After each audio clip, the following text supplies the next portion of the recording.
ایران سے اب جو پیغام سامنے آیا ہے اس نے امریکہ اور پوری دنیا کی تشویش بڑھا دی ہے۔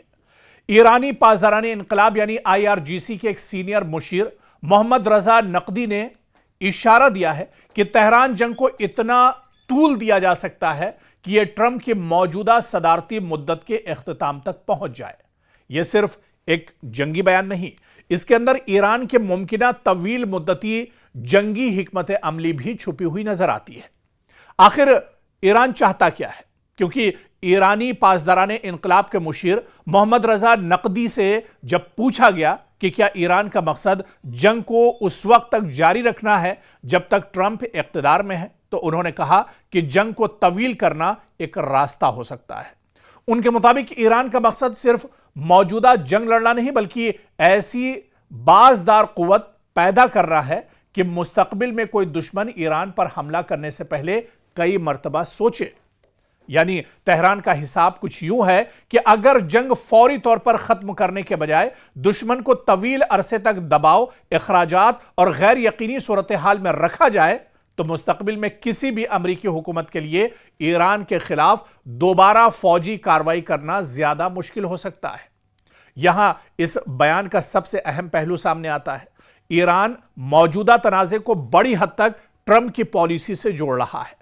تہران کی نظر میں اگر موجودہ امریکی صدر تبدیل ہو جاتے ہیں تو واشنگٹن کی ایران پالیسی بھی تبدیل ہو سکتی ہے۔ اسی لیے ایران شاید یہ سمجھتا ہے کہ وقت اس کے حق میں کام کر سکتا ہے۔ اگر جنگ فوری طور پر ختم ہو جاتی ہے تو امریکہ اپنی فوجی اور معاشی طاقت کے ساتھ دباؤ برقرار رکھ سکتا ہے، لیکن اگر تنازع طویل ہوتا ہے تو واشنگٹن پر بھی سیاسی، معاشی اور فوجی دباؤ بڑھ سکتا ہے۔ یہی وجہ ہے کہ ایران کے موجودہ بیانات میں صرف حملے اور جوابی حملے نہیں بلکہ طویل مدتی مزاحمت کا تصور بھی نمایاں ہے۔ کیونکہ یہاں ایک بات واضح کرنا ضروری ہے، ایرانی مشیر کا بیان یہ اعلان نہیں ہے کہ جنگ لازماً 2029 تک جاری رہے گی۔ یہ ایک ممکنہ حکمت عملی کے طور پر پیش کیا گیا ہے اور زمینی صورتحال بھی انتہائی پیچیدہ ہے۔ ایران اور امریکہ کے درمیان جنگ بندی یا عبوری سمجھوتے کی کوششیں پہلے بھی ہو چکی ہیں، لیکن بنیادی اختلافات اب تک حل نہیں ہوئے۔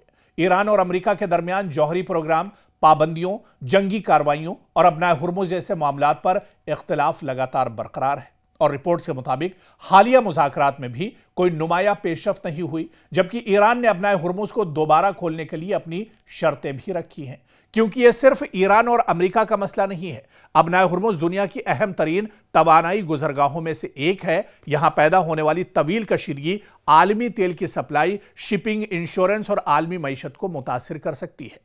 اس لیے اگر جنگ لمبی ہوتی ہے تو اس کا بوجھ صرف ایران اور امریکہ نہیں اٹھائیں گے بلکہ خلیجی ممالک، عالمی مارکیٹ اور عام صارفین بھی اس کے اثرات سے محسوس دراصل آنے والے دنوں میں کریں گے، اور اسی وجہ سے ایران چاہ رہا ہے کہ یہ جنگ طویل مدتی ہو، یہ جنگ اور زیادہ کھچے، یہ جنگ ڈونلڈ ٹرمپ کے مدت کار تک ایک طرح سے چلے تاکہ امریکہ کو اس کی بڑی بھرپائی ایک طرح سے کرنا پڑے اور امریکہ بھی یہ سوچنے پر مجبور ہو جائے کہ اس نے کس کے ساتھ پنگا لیا ہے۔ حوثی لڑاکے لگاتار سعودی عرب کو نشانہ بنا رہے ہیں اور پورے ریڈ سی پر بحر احمر میں لگاتار قابض ہیں۔ سب سے بڑا سوال دراصل یہ اٹھتا ہے، آج اسے ہم سمجھنے کی کوشش کریں گے کہ حوثی بمقابلہ سعودی عرب آخر یہ جنگ تھم کیوں نہیں رہی ہے، یہ کشیدگی آخر کم کیوں نہیں ہو رہی ہے، حوثی لگاتار سعودی عرب کو نشانہ کیوں بنا رہے ہیں، یا اس کے بعد اب جو مکہ پیکٹ ہوا ہے، مکہ دفاعی معاہدے کے بعد کیا کچھ صورتحال بدلے گی یا اس معاہدے کے اثرات کیا کچھ ہوں گے؟ اسی کو دراصل ہم تفصیل میں سمجھیں گے۔ ایک طرف سعودی عرب ہے، مشرق وسطیٰ کی بڑی معاشی اور فوجی طاقت، اور دوسری طرف یمن کا حوثی گروپ جو برسوں سے سعودی عرب کی طاقت کو چیلنج کرتا آیا ہے۔ کبھی میزائل سعودی شہروں کی طرف داغے جاتے ہیں، کبھی ڈرون سے تیل کی تنصیبات کو نشانہ بنایا جاتا ہے، اور کبھی یمن کی سرزمین پر جوابی حملے ہوتے ہیں۔ اور اب جب خطے میں پہلے ہی ایران، امریکہ، اسرائیل اور خلیجی ممالک کے درمیان کشیدگی انتہائی حساس مرحلے میں ہے، حوثیوں اور سعودی عرب کے درمیان محاذ دوبارہ گرم ہوتا دکھائی دے رہا ہے۔ تو سوال یہ ہے کہ آخر سعودی عرب اور حوثیوں کے درمیان اصل تنازع کیا ہے؟ اصل لڑائی یہ کیوں ہے، یہ کشیدگی کیوں برقرار ہے، اور سب سے اہم سوال یہ کہ مکہ مکرمہ میں سعودی عرب، پاکستان اور ترکیہ کے نئے مشترکہ دفاعی معاہدے کے بعد کیا حوثیوں کے لیے حالات مزید مشکل ہونے والے ہیں؟ دراصل اسی کو تفصیل میں سمجھنا ہوگا۔ اور حوثی دراصل یمن کا ایک مسلح اور سیاسی گروپ ہے جس نے گزشتہ برسوں میں یمن کے بڑے حصے، خاص طور پر دارالحکومت سنا اور شمالی علاقوں پر اپنا کنٹرول قائم کیا ہے۔ یمن کا تنازع صرف ایک داخلی جنگ نہیں رہا بلکہ اس میں علاقائی طاقتیں بھی شامل ہو گئی ہیں۔ سال 2014 میں حوثیوں نے سنا پر قبضہ کیا، جس کے بعد یمن کی بین الاقوامی طور پر تسلیم شدہ حکومت کے خلاف جنگ تیز ہوئی۔ سال 2015 میں سعودی عرب نے اتحادی ممالک کے ساتھ مل کر یمن میں فوجی مداخلت شروع کی تاکہ حوثیوں کو پیچھے دھکیلا جا سکے اور بین الاقوامی طور پر تسلیم شدہ حکومت کو سہارا دیا جا سکے۔ یہی وہ لمحہ تھا جب سعودی عرب اور حوثیوں کا تنازع براہ راست جنگ میں تبدیل ہو گیا۔ پھر اس کے بعد آپ دیکھیں کہ اصل مسئلہ صرف یمن کی سیاست نہیں ہے بلکہ سعودی عرب اور یمن کی سرحد طویل ہے اور حوثی جنگجو سعودی سرزمین کو میزائل اور ڈرون حملوں سے نشانہ بنانے کی صلاحیت رکھتے ہیں۔ گزشتہ برسوں میں سعودی شہروں، ہوائی اڈوں، فوجی تنصیبات اور توانائی کے بنیادی ڈھانچے کو نشانہ بنانے والے متعدد حملے حوثیوں کی طرف سے کیے گئے ہیں۔ سال 2019 میں سعودی عرب کی عبیق اور خریس تیل تنصیبات پر ڈرون حملوں نے پوری دنیا کو ہلا دیا تھا۔ حوثیوں نے حملے کی ذمہ داری قبول کی تھی، اگرچہ سعودی عرب اور امریکہ نے حملے کے ماخذ اور ایران کے کردار پر مختلف دعوے بھی اس وقت کیے تھے، لیکن یہاں سے سعودی عرب کے لیے ایک بنیادی خطرہ سامنے آیا تھا اور اس کا نام تھا حوثی گروپ، یعنی حوثی مجاہدین یا لڑاکے۔ اب آپ دیکھیے کہ اگر یمن میں حوثی طاقتور رہتے ہیں تو سعودی عرب کی جنوبی سرحد ہمیشہ دباؤ میں رہ سکتی ہے، لیکن حوثیوں کا سعودی عرب سے اصل مطالبہ دراصل کیا ہے؟ کیونکہ حوثیوں کا موقف ہے کہ سعودی عرب اور اس کے اتحادیوں نے یمن میں فوجی مداخلت کر کے ان کے خلاف جنگ کی ہے، لہٰذا وہ سعودی فوجی کارروائیوں کے خاتمے، یمن سے بیرونی فوجی دباؤ کم کرنے اور اپنے سیاسی علاقائی مفادات کے تحفظ کا مطالبہ کرتے رہیں۔ دوسری طرف سعودی عرب کا کہنا ہے کہ یمن کو ایسا پلیٹ فارم نہیں بننے دیا جا سکتا جہاں سے سعودی سلامتی کو مستقل خطرہ ہو، یعنی دونوں طرف بنیادی مسئلہ ایک دوسرے پر اعتماد کا فقدان ہے، اعتماد کی کمی ہے۔ یہاں ایک اہم پوائنٹ یا ایک اہم نقطہ سمجھنا ضروری ہے کہ سال 2022 میں جنگ کی بڑی فرنٹ لائنز بڑی حد تک منجمد ہو گئی اور سعودی عرب اور حوثیوں کے درمیان مذاکرات کی امید پیدا ہوئی، لیکن امن مکمل طور پر قائم نہیں ہو سکا۔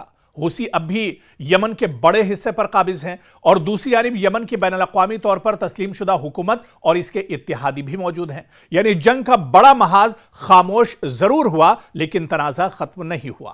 اور اب سال 2026 میں حالات دوبارہ خراب ہوتے دکھائی دے رہے ہیں، یا یہ کہا جائے کہ حالات ایک طرح سے کشیدہ بنے ہوئے ہیں۔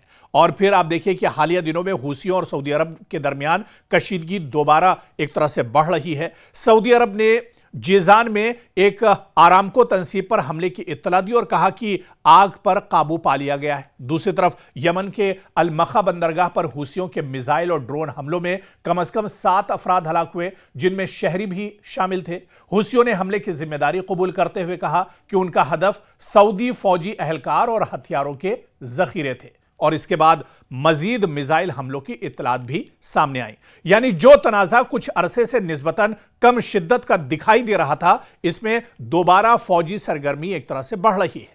اور اب آپ دیکھیے کہ حوثی سعودی تنازع کو ایران کے بغیر سمجھنا مشکل ہے، کیونکہ حوثیوں کو ایران کے قریب سمجھا جاتا ہے اور ایران پر حوثیوں کو ہتھیار، ٹیکنالوجی اور دیگر معاونت فراہم کرنے کے الزام عائد ہوتے رہے۔ لیکن یہ کہنا بھی درست نہیں ہوگا کہ حوثی صرف ایران کے حکم پر چلنے والی فورس ہے۔ حوثیوں کے اپنے سیاسی، علاقائی اور یمنی مفادات ہیں، تاہم سعودی عرب کے لیے یہ مسئلہ ہے کہ اگر ایران کے ساتھ اس کی کشیدگی بڑھتی ہے تو یمن کا محاذ بھی دوبارہ ایک بڑے علاقائی تنازع کا حصہ بن سکتا ہے، خاص طور پر ایسے وقت میں جب پورا مشرق وسطیٰ پہلے ہی شدید کشیدگی کا شکار ہے۔ اور اب سب سے اہم سوال کہ مکہ دفاعی معاہدے کا کیا بدل سکتا ہے یا اس سے صورتحال بدل سکتی ہے؟ کیونکہ 7 اگست کو مکہ مکرمہ میں سعودی عرب، پاکستان اور ترکیہ نے مشترکہ دفاعی معاہدے پر دستخط کیے۔ اس معاہدے کی بنیادی شق کے مطابق تینوں ممالک میں سے کسی ایک پر مسلح حملہ تینوں پر حملہ تصور کیا جائے گا، جبکہ دفاعی تعاون، تربیت، انٹیلیجنس اور فوجی تعاون کو بھی ایک طرح سے بڑھایا جائے گا۔ یہاں ایک بات سمجھنی بہت اہم ہے کہ یہ معاہدہ براہ راست حوثیوں کے خلاف جنگ کا اعلان نہیں ہے، نہ ہی اس معاہدے میں حوثیوں کو باقاعدہ دشمن قرار دیا گیا، لیکن اس کا مطلب یہ ضرور ہے کہ سعودی عرب پر کسی بڑے مسلح حملے کی صورت میں ریاض اب صرف اپنی فوجی طاقت یا روایتی اتحادیوں پر انحصار نہیں کرے گا۔ اس کے بعد پاکستان اور ترکیہ کے ساتھ دفاعی تعاون کا ایک نیا فریم ورک بھی موجود ہوگا، جس سے کہیں نہ کہیں اب حوثیوں پر اس کا اثر ضرور پڑے گا، یا جو ممالک سعودی عرب پر یا دوسرے ممالک پاکستان اور ترکیہ پر حملہ کرنا چاہتے ہیں وہ حملہ کرنے سے پہلے ایک بار ضرور اپنا قدم اٹھانے سے پہلے سوچیں گے۔